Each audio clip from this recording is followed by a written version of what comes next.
2024-25ನೇ ಸಾಲಿನ ಬಜೆಟ್ನಲ್ಲಿ ಕೇಂದ್ರ ಸರ್ಕಾರ ಶಿಶು ಅಭಿವೃದ್ಧಿ ಯೋಜನೆಗೆ ಸಾಕಷ್ಟು ಅನುದಾನ ಇಡಬೇಕು ಎಂದು ಅಂಗನವಾಡಿ ಕಾರ್ಯಕರ್ತೆಯರು ಆಗ್ರಹಿಸಿದರು.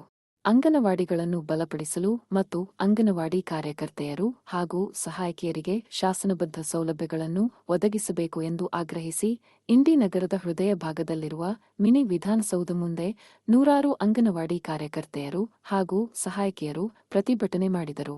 ನಂತರ ಕರ್ನಾಟಕ ರಾಜ್ಯ ಅಂಗನವಾಡಿ ನೌಕರರ ಸಂಘದ ತಾಲೂಕು ಘಟಕದ ಅಧ್ಯಕ್ಷೆ ಭಾರತಿ ವಾಲಿ ಮಾತನಾಡಿ, ಕಳೆದ 5 ದಶಕಗಳಿಂದಲೂ ನಿಸ್ವಾರ್ಥವಾಗಿ ದುಡಿಯುತ್ತಿರುವ ಸುಮಾರು 26 ಲಕ್ಷ ಅಂಗನವಾಡಿ ಕಾರ್ಯಕರ್ತೆಯರು ಮತ್ತು ಸಹಾಯಕಿಯರನ್ನು ಇನ್ನೂ ಕಾರ್ಮಿಕರನ್ನಾಗಿ ಗುರುತಿಸಲು ಸರ್ಕಾರ ಸಿದ್ಧವಿಲ್ಲದಿರುವುದು ನಾಚಿಕೆಗೇಡಿನ ಸಂಗತಿಯಾಗಿದೆ.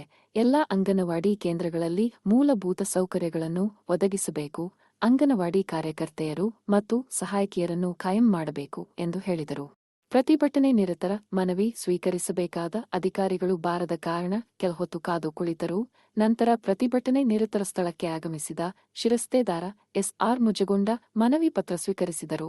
ಈ ಸಂದರ್ಭದಲ್ಲಿ ಶಂಕ್ರಮ್ಮ ಪುಟಾಣಿ, ಸುರೇಖಾ ಸ್ವಾಮಿ, ಸುಜಾತಾ ಬಿರಾದಾರ, ಸರೋಜಿನಿ ಜೋಶಿ, ದಾಕ್ಷಾಯಿಣಿ ಅವಟಿ, ಮಾದೇವಿ ಮಠಪತಿ, ಭಾಗೀರಥಿ ತಳವಾರ, ಶಾರದಾ ಜೇವೂರ, ಹಸೀನಾ ಮುಲ್ಲಾ, ದಾನಮ್ಮ ಮಸೂತಿ, ಪ್ರೇಮ ಬಿರಾದಾರ, ಕಲಾವತಿ ಮಲಗೊಂಡ, ಸುರಮ್ಮ ಪೂಜಾರಿ, ಎಸ್.ಆರ್. ಜೋಶಿ, ಶೋಭಾ ಕುಂಬಾರ, ಶಾರದಾ ತಾಂಬೆ ಸೇರಿದಂತೆ ವಿವಿಧ ವಲಯಗಳ ಅಂಗನವಾಡಿ ಕಾರ್ಯಕರ್ತೆಯರು ಮತ್ತು ಸಹಾಯಕಿಯರು ಉಪಸ್ಥಿತರಿದ್ದರು.